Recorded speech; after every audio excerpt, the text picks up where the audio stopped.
Alright, in the Smuggler's Den, just save everyone the hassle of me going through it and going through, like, the hills to get here. Smuggler's Den, we're going to be fighting off Stone Tooth. He's a defender, means he has lots of defense. And his apparent priesthood. And we're gonna be fighting him and then fighting the troll that's down here. So at this point in the build, I was trying out Light of the Empyrean. I believe this character right now has 49 of the 50 devotion points. No, I don't think he has 49.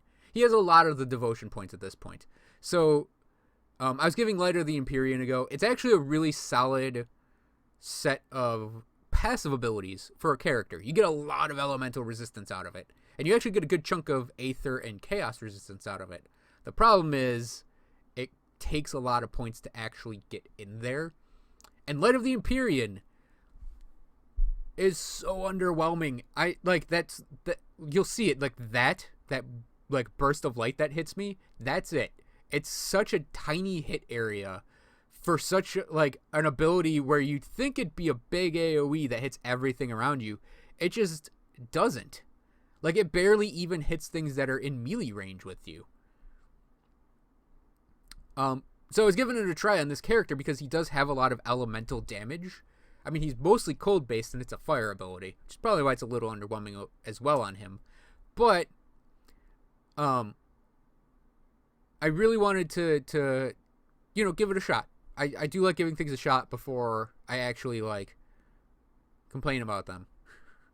Or, you never know. You might get surprised by something. And I think maybe on some sort of, like, commando who's using Fire Strike and is very, very fire-based, Light of the Empyrean might be a good thing if they're using, like, a melee Fire Strike build.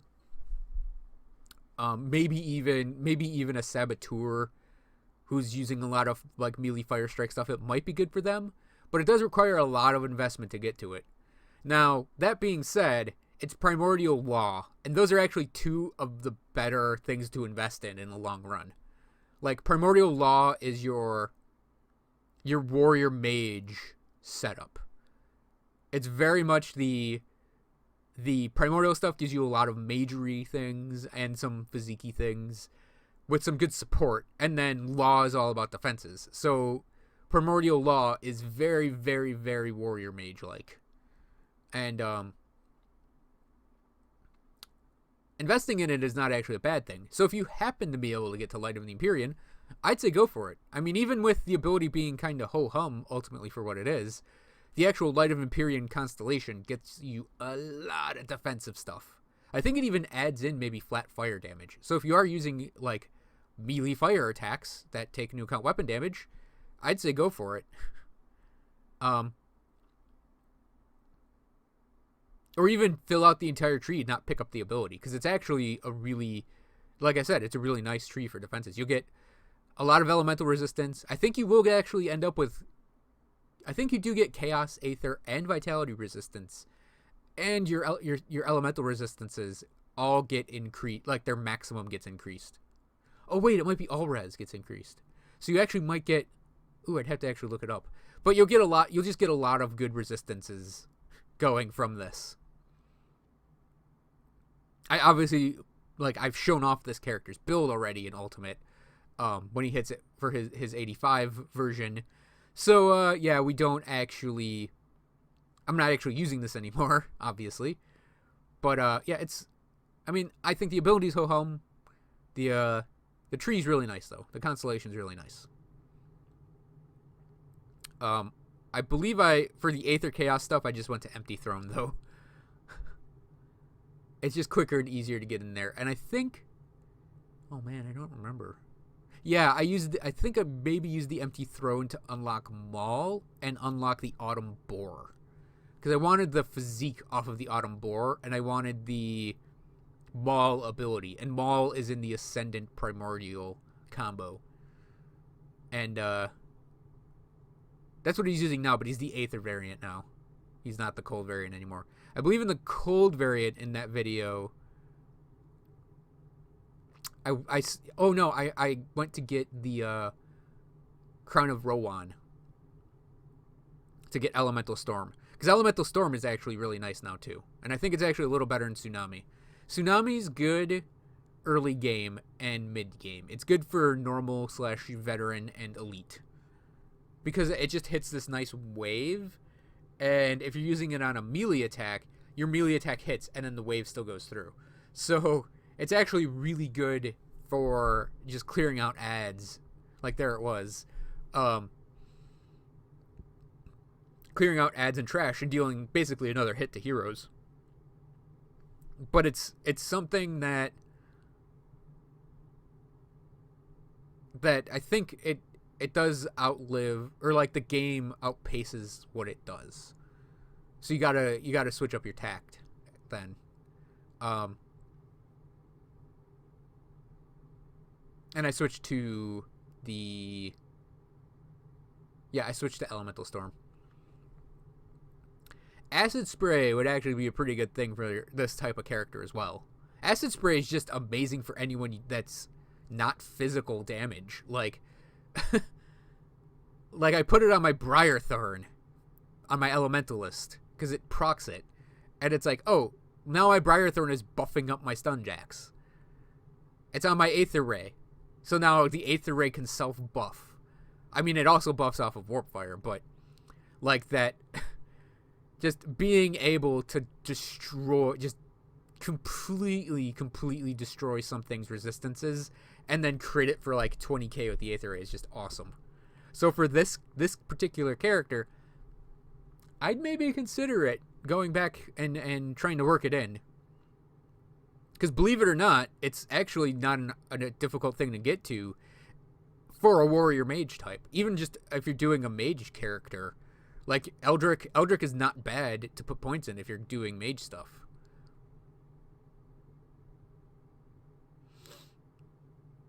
Now, I also think it's pretty interesting that Devotion kind of... Oh, I almost died there. Trying to tank 2 bug heroes with all their little bugs that explode into poison dots. Yeah, Devotion is pretty interesting in that it's become sort of like you maybe grab a couple of the tier 1, tier 2 abilities, and then you turn around and you're mostly going for self buffs after that. Like, I think maybe I have 1 build, maybe 2 coming up where I'm going to go for capstones. And I think both of them are going to go for Mogdrag and the Wolf. The Necromancer character that I'm going to be making a video for later, and the Elementalist I already made a build video for. I think both of them are actually going to try to get to Mogdrag and the Wolf. And interestingly enough, it might... No, I don't think Elemental Seer would work for either of them. Oh, it might work for the Elementalist. Because you basically can almost get that immediately. I think a bleed character is going to want to go to the Unknown Soldier, because you'll get the... It's like a summon. Ooh, Nate. Okay. As a digression here. Ancient Hearts, Tainted Brain Matters are the rarest items in the game now. It's almost a little obnoxious how difficult those are to get. Like, I entirely rely on Blood of Chthon to get both of those. Because you go to Horus the Blacksmith to switch them out. They're so rare to get now. Like my Aether Ray guy can't complete the Mogdragon quest because he just hasn't had an Ancient Heart drop, despite me going out of my way to farm for it. He's gonna have to use his Blood of Chthon to sort of cycle through to get an Ancient Heart. Cycle through Horus's stuff to get an Ancient Heart. It's a little annoying, actually. But anyways, I was talking about Devotion, right? Yeah, so it's kind of interesting that Devotion is mostly about getting stat bonuses. Oh, capstones. Yeah, a bleed character is going to go for Unknown Soldier. And I believe like a Blade Master, like something that's based off of physical and internal trauma and pierce even, would probably go for Illyrin. But like,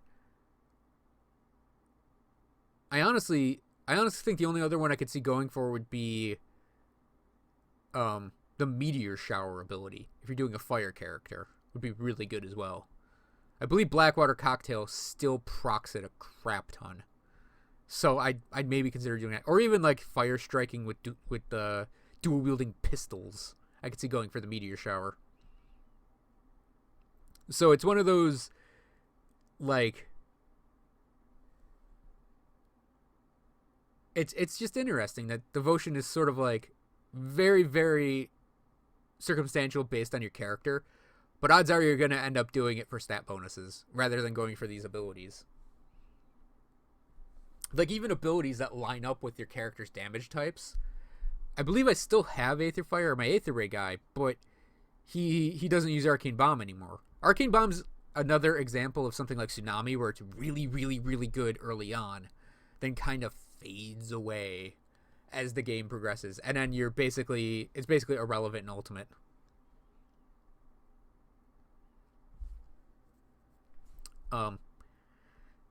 Aether Fire is actually still kind of good, though. Because if you have the Canister Bomb, it just makes it really nice. Added damage, because enemies will just sit in the Aether Fire while they're stunned. But even so, I'd maybe consider switching it up for something else if I could. I just don't know what I'd go for with that character on the Canister Bomb. Or as another ability. Also, I think he needs it to keep his... Did he trade it out? Actually, he might have traded it out. I'd have to go look. Just to get more... Okay, I just moved down the road a bit. Just to hurry things along a little here. So this fight is you kill this reanimator, and then like a super flesh warp commander shows up. I can't remember his name. Pretty much the only reanimators I like know by heart are Gethran and Zambrant. Okay, this is Nazagrad, the Fallen, and Aldenar now, because Aldenar has his vanity, which is one of my favorite items in the game on my Aether Ray character. It was so funny to notice that name like now. Harath the Slaughterer. This guy's also in a bounty. He's Harath the Returned, I think, in that. And he'll be in the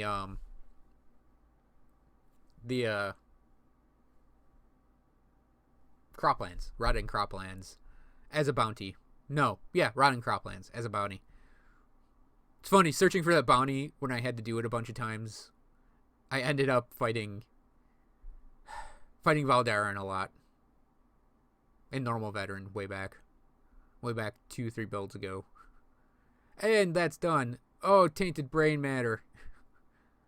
So, thanks for watching, everyone. I hope you enjoyed this video, and I'll see you guys next time for more Ultimate shenanigans.